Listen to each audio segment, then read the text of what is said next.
Graph, लेकिन उससे पहले देखिए 5 मिनट में 25 खबरें। गहलोत सरकार में मंत्री मास्टर भंवरलाल मेघवाल को देर शाम ब्रेन स्ट्रोक पड़ने की वजह से एसएमएस हॉस्पिटल में भर्ती करवाया गया, जहां उनका इलाज जारी है। मंत्री मेघवाल का हालचाल जानने के लिए सीएम गहलोत ने डॉक्टर से वीसी कर उनका स्वास्थ्य के बारे में जानकारी ली। साथ ही सीएम ने उनके परिजनों से फोन पर भी बात की। वहीं मंत्री मास्टर भंवरलाल मेघवाल का हालचाल लेने डिप्टी सीएम सचिन पायलट, परिवहन मंत्री प्रताप सिंह खाचरियावास और पर्यटन मंत्री विश्वेंद्र सिंह एसएमएस हॉस्पिटल पहुंचे और उनका हालचाल जाना। पीएम केयर्स फंड से कोरोना से जंग के लिए 3,100 करोड़ रुपए जारी किए जाएंगे। इस राशि से 2,000 करोड़ से वेंटिलेटर खरीदे जाएंगे, जबकि 1,000 करोड़ प्रवासी मजदूरों के कल्याण पर खर्च किए जाएंगे।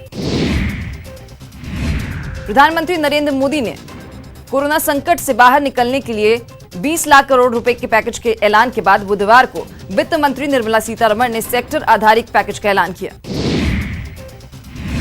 वित्त मंत्री निर्मला सीतारमण ने कहा कि पीएम ने 5 आधार स्तंभ बताए हैं। हमारा लैंड, लेबर, लिक्विडिटी और लॉ पर ध्यान होगा। लोकल ब्रांड बनाने और उन्हें ग्लोबल बनाने और अंतर्राष्ट्रीय सप्लाई चेन में शामिल करने पर जोर होगा।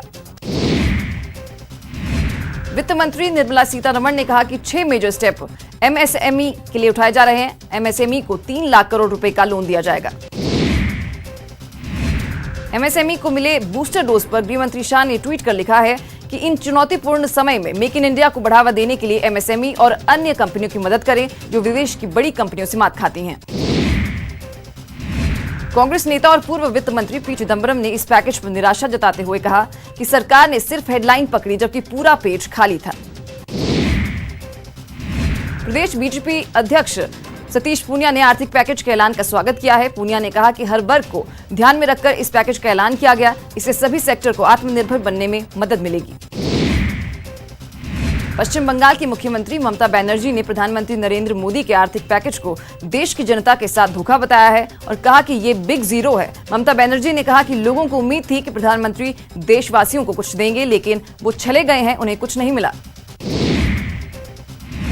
लॉकडाउन 4 पर बुधवार को पीएम मोदी ने अपने बड़े मंत्रियों के साथ मंथन किया। बैठक में गृह मंत्री अमित शाह और रक्षा मंत्री राजनाथ सिंह के साथ लॉकडाउन 4 के रूपरेखा पर बात हुई। लॉकडाउन के बीच गहलोत सरकार का बड़ा फैसला। प्रदेश में आज से शर्तों के साथ खुल सकेंगे रेस्टोरेंट्स, इलेक्ट्रॉनिक दुकानें और गाड़ियों के शोरूम। सोशल डिस्टेंसिंग का रखा जाएगा पूरा ख्याल। देश में पिछले 24 घंटों में कोरोना से 130 से अधिक लोगों की मौत हुई है, जबकि 3,000 से ज्यादा नए मामले सामने आए हैं। हालांकि पिछले एक दिन में देश में सबसे ज्यादा 1,931 मरीज ठीक हुए हैं। स्वास्थ्य मंत्रालय के ताजा आंकड़ों के मुताबिक देश में अब तक 74,281 लोग संक्रमित हो चुके हैं। वहीं 2,415 लोगों की जान चली गई है। 24,386 लोग ठीक भी हुए हैं। राजस्थान में कोरोना मरीजों की संख्या बढ़कर 4,328 हो गई है, जिसमें से 121 लोगों की मौत हो गई है, जबकि 2,344 मरीज ठीक हुए हैं। दुनिया में कोरोना से अब तक 43,96,836 लोग संक्रमित हो चुके हैं। 2,96,000 मौतें हो चुकी हैं, जबकि 16,38,630 लोगों ठीक होकर घर जा चुके हैं। सीएम अशोक गहलोत ने सीएम रिलीफ फंड में जमा राशि की जानकारी दी। सीएम के मुताबिक अब तक रिलीफ फंड में 266 करोड़ 25 लाख जमा हो गए हैं। इसके बाद सीएम ने सभी मददगारों का शुक्रिया कहा। प्रदेश में क्वारंटाइन और पेयजल को लेकर सीएम गहलोत ने बुधवार को वीडियो कॉन्फ्रेंसिंग की। वीसी में सीएम सभी जिलों के अधिकारियों के साथ मंथन किया। पाली में मजदूरों ने अपनी मांग को लेकर बुधवार को पुलिस पर पथराव कर दिया, जिसके बाद पुलिस ने मजदूरों पर जमकर लाठी भांजी। साथ ही 24 से ज्यादा मजदूरों को हिरासत में लिया।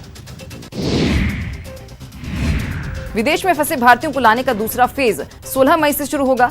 मिशन वंदे भारत के तहत 31 देशों में फंसे भारतीयों को देश लाया जाएगा। 149 फ्लाइट्स के जरिए विदेशों में फंसे भारतीय अपने वतन लौटेंगे। इनमें से 12 फ्लाइट्स राजस्थान आएंगी।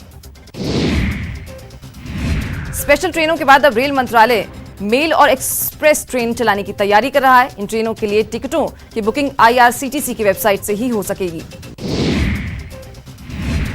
इन ट्रेनों में वेटिंग टिकट तो मिलेगा, लेकिन तत्काल या प्रीमियम तत्काल टिकट नहीं मिलेगा। हालांकि वेटिंग टिकटों की संख्या भी तय कर दी गई है। ये टिकटें 15 मई से की जाने वाली बुकिंग में मिलेंगी। रेल मंत्रालय ने सोशल डिस्टेंसिंग के मानकों के अनुरूप इन ट्रेनों में आरएसी टिकट नहीं देने का फैसला किया है। बता दें कि आरएसी टिकटों में एक पूरी सीट पर 2 पैसेंजर सफर करते हैं। 1983 क्रिकेट वर्ल्ड कप जीतने वाली भारतीय टीम के हीरो अब कोरोना वॉरियर्स की भूमिका में नजर आएंगे। इसके लिए टीम के सदस्यों ने दिल्ली पुलिस से हाथ मिलाया है। वो कोरोना के खिलाफ लड़ाई में लोगों को अनुशासन और टीम वर्क का पाठ पढ़ाएंगे।